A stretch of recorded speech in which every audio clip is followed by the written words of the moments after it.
आपने कुत्ते के साथ 10,000 घंटे दिए हैं कि नहीं दिए?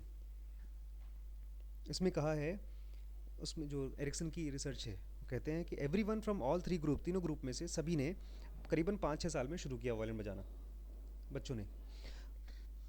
तो जब 8 साल के बच्चे हुए तो डिफरेंस दिखना शुरू हो गया उनमें। ये लोगों को लगता था कि टैलेंट का डिफरेंस है, लेकिन डिफरेंस टैलेंट का नहीं था, टाइम का था। जो बच्चे बेस्ट बनने वाले थे, वो लोग in the best in their class began to practice more than everyone else, बाकियों से ज़्यादा प्रैक्टिस करते थे। 6 घंटे per week by the age of 14, जब वो 14 साल के हुए तो 6 घंटे पर हफ्ते।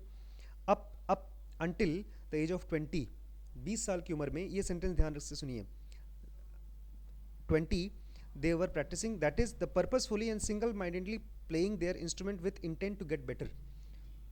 पर्पसफुली मतलब इस काम से, इस ध्येय से, एंड सिंगल माइंडेडली, एक ही काम दिमाग में रख करके उन्होंने प्रैक्टिस किया, इंस्ट्रूमेंट बजाया। क्यों? इस इंटेंट से, इस विचार से, इस धारणा से कि अपने आप को कैसे बेटर और बेटर कैसे बनाऊं। तो अगर किसी टीचर ने 10,000 घंटे या 10-20 साल तक स्कूल में पढ़ा दिया, अगर वो अपने को और बेटर टीचर बनाने के लिए और रिसर्च कर रहा है, तब वो स्पेशलाइज्ड आउटलायर बन जाएगा। लेकिन अगर वो वही चीज़ 10 साल, 20 साल, 30 साल, 40 साल तक पढ़ा रहा है, तो वो आउटलायर नहीं बनेगा। क्योंकि इसमें ये बहुत इंपॉर्टेंट है, पर्पसफुली उसका ध्यान होना चाहिए कि मैं अपने आप को बेटर कैसे बनाऊं। Single mindedly playing their instrument, दिमाग में खाली एक ही चीज़ है कि मैं अपने आप को कल से बेटर कैसे बनाऊं। कि अगर एक बच्चा, अच्छा बच्चा आ गया तो मैं उसको आराम से समझा दूंगा कोई थियरी, लेकिन एक कमज़ोर बच्चा आया तो मैं उसको कैसे समझाऊंगा। 10 साल पहले जो चीज़ मैं उस बच्चों को समझाता था, आज मैं उस चीज़ को और अच्छे से समझा पा रहा हूँ, या ज़्यादा लोगों को समझा पा रहा हूँ। जैसे अभी ये हम लोग वीडियो लेक्चर चालू किए, अगर मैं रिपीट कर रहा हूँ, खाली आपको बैठाकर 10 साल तक समझाता रहूँ, पढ़ाता रहूँ, तो मैं आउटलायर नहीं बन सकता। मुझे ऐसा, अब मैं यहाँ नहीं रहूँगा तो आपके टाइम को मैं, हम लोग कंज्यूम करेंगे इसको पढ़ा करके, तो मैंने कुछ नया करने की कोशिश की अपने आप को बेटर बनाने के लिए। तो जब आप अपने आप को बेटर बनाने के लिए 10,000 घंटे देते हैं, तो कुत्ते के साथ आपने, या किसी भी अपने बच्चों के साथ, एक माँ होती है, वो 20 साल तक अपने बच्चे को पालती है, लेकिन स्पेशलिस्ट नहीं बनती है। कृष्णमूर्ति बोल रहे थे, क्या तुमने कभी ऐसा सोचा है कि अपने बेटे के लिए ऐसा कुछ जगह बनाओ, ऐसा एनवायरनमेंट बनाओ जहाँ पर उस बच्चे के साथ कुछ अच्छा डेवलपमेंट हो।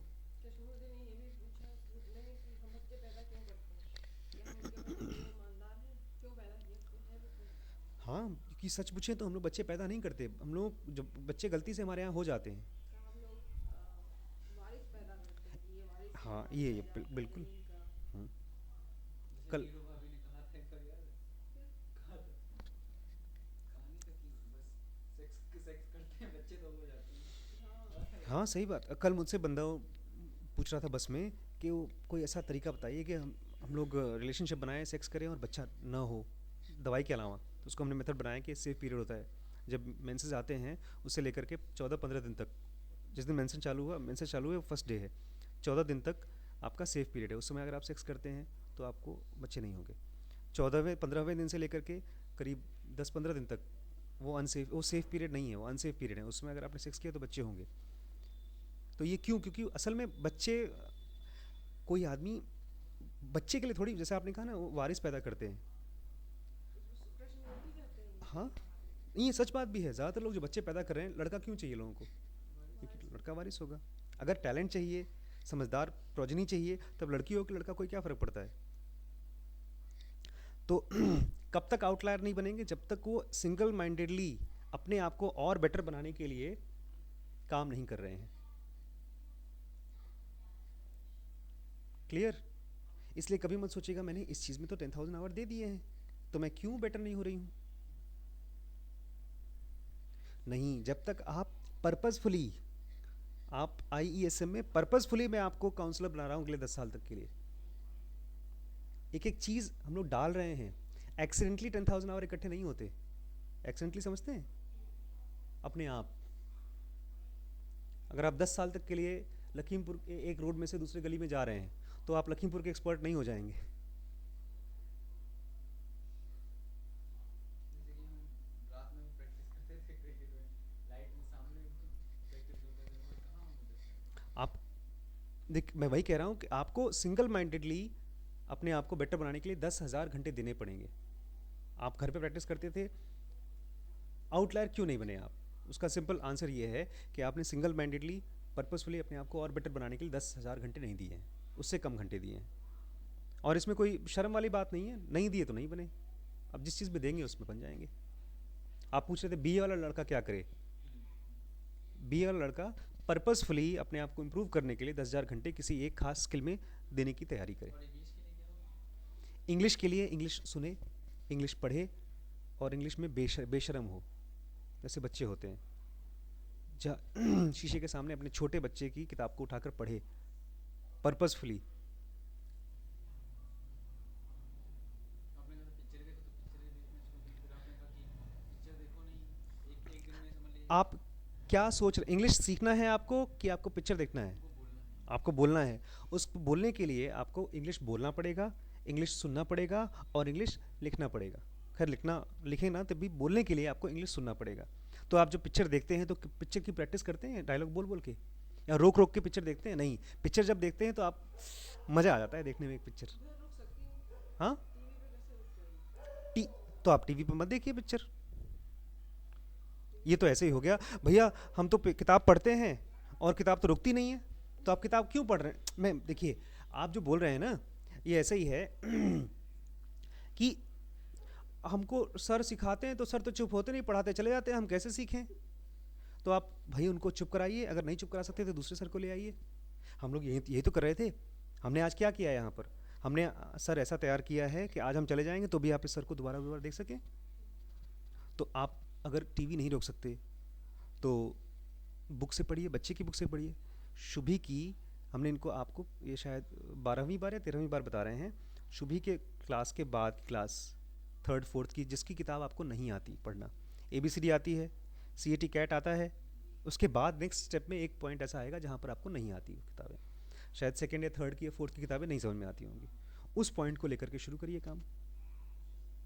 ठीक है, देखेंगे सर।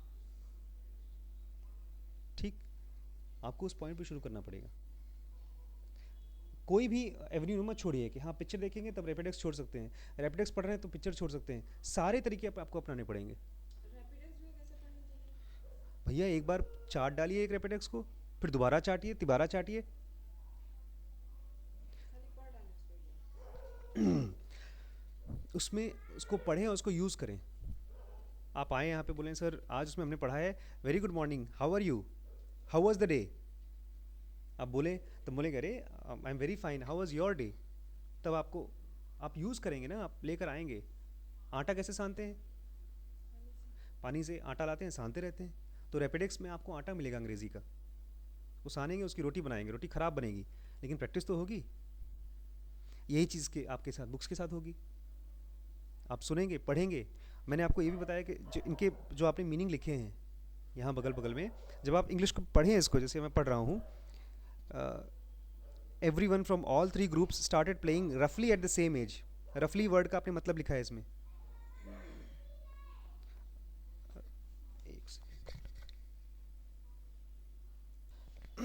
एक तरीका ये है इंग्लिश सीखने का कि आप ये पढ़ें, Ericsson and his colleagues then compared a mature pianist with professional पियानिस्ट्स।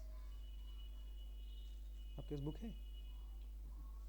आपकी इंग्लिश वाली नहीं, आपने जो लिखा है। अब देखिए, हाँ, for almost a generation psychologists around the world have been engaged in a spirited debate over the question that most of us would consider to have been settled for years ago। इसका Hindi translation क्या है? 50 से 100 साल से psychologist दुनिया भर के एक ऐसी बहस में जुटे हुए हैं जिसे हम या आपको लगेगा इसमें क्या बहस। इसका ट्रांसलेशन मैंने बहुत सही से नहीं कराया है, आप इसको और सही करें। ट्रांसलेशन लिखा है फॉर ऑलमोस्ट अ जनरेशन, एक जनरेशन से, एक जनरेशन मतलब करीब 25-30 साल से, साइकोलॉजिस्ट अराउंड द वर्ल्ड, दुनिया भर के psychologist, have been engaged in a spirited debate, वो एक स्पिरिटेड डिबेट में एंगेज्ड हैं, घुसे हैं, एक बहस में घुसे हैं एक क्वेश्चन पर, दैट मोस्ट ऑफ अस, जो कि हम में से ज़्यादा लोग, वुड कंसिडर, मानेंगे, टू हैव बीन सेटल्ड, ये मानेंगे कि सेटल हो गया है बहुत साल पहले, ईयर्स अगो। तो आप जब इंग्लिश पढ़ें तो आप इंग्लिश उसका बगल में हिंदी इंग्लिश लिखना शुरू करें फ्रेज वाइज, ताकि आपको उस इंग्लिश का हिंदी तुरंत मालूम पड़ जाए। जब आप किसी को, जैसे आप मान लीजिए लेक्चर दे रहे हैं, हाँ आपको ऐसा करना पड़ेगा, अपनी एक पर्सनल किताब बनानी पड़ेगी जिसमें आप लिखें फॉर ऑलमोस्ट अ जनरेशन, उसके नीचे लिख दें for almost a generation.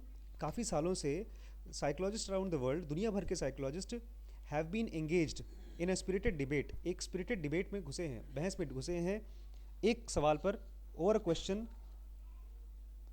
That most of us would consider, जिसको हम में से ज़्यादा लोग कंसिडर करेंगे या मानेंगे सेटल हो चुका है बहुत साल पहले।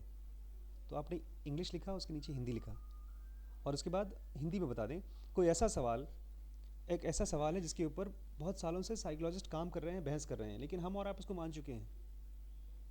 तो अगर आप सीखना चाहते हैं इंग्लिश इस टूल्स के ज़रिए, तो आपको फ्रेज वाइज उसके मतलब उसके नीचे तुरंत लिखिए। फ्रेज मतलब जैसे कि for almost a generation psychology, एक minute, for almost a generation comma है, तो उसके नीचे बगल में लिखिए बहुत साल, एक जनरेशन, ऑलमोस्ट जनरेशन, एक जनरेशन से। लाइन में ये लिखेंगे, उसके नीचे साइकोलॉजिस्ट अराउंड द वर्ल्ड, दुनिया भर के साइकोलॉजिस्ट हैव बीन एंगेज्ड, वो घुसे हैं स्पिरिटेड डिबेट में, over a spirited debate, over a question, एक क्वेश्चन पर, जिसको हम मोस्ट ऑफ अस हम में से ज़्यादा लोग, फ्रेज वाइज इंग्लिश बनती है, पता है आपको, इंग्लिश वर्ड से नहीं बनती है।